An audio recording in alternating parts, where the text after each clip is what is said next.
Moving water is so much more interesting, relaxing than a flat, still pool.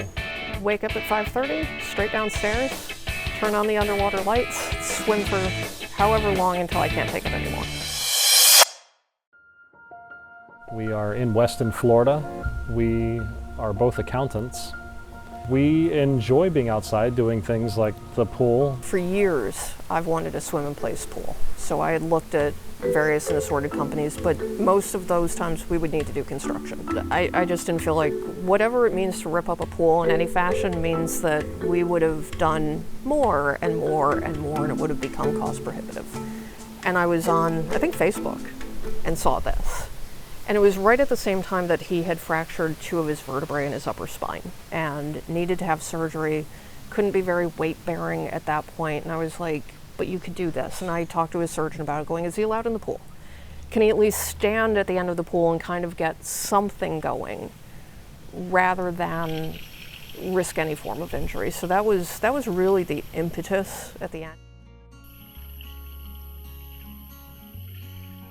It was very helpful to move the head back and forth, and swimming and breathing is probably one of the most common sports that you would move your head back and forth. And so for me, it was just a natural motion of swimming was actually a beneficial part of rehabilitation. Also uses it standing in front of the Slipstream, and uses it for massage.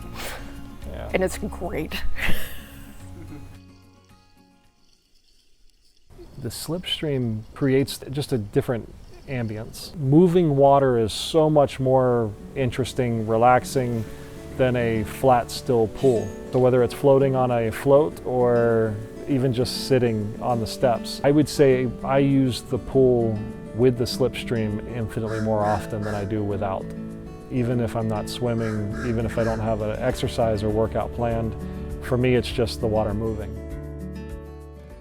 The most common time for me to put the Slipstream in the pool is I will go for a walk around noon, because when working from home, you have to get away from your office, which happens to be your home, and either you go out to lunch or just go out. And so I would go for a walk around noon. I would come back from that walk tired, hot, and sweaty, and I would get into the pool to cool off.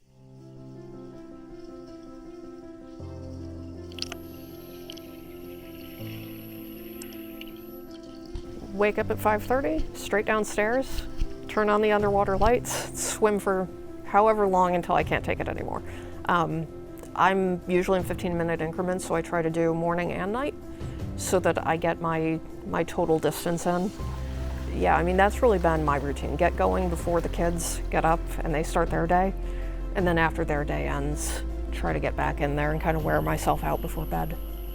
Before the Slipstream, the pool really was a great commodity for the children. They grew out of it, and the pool probably sat vacant for at least a year.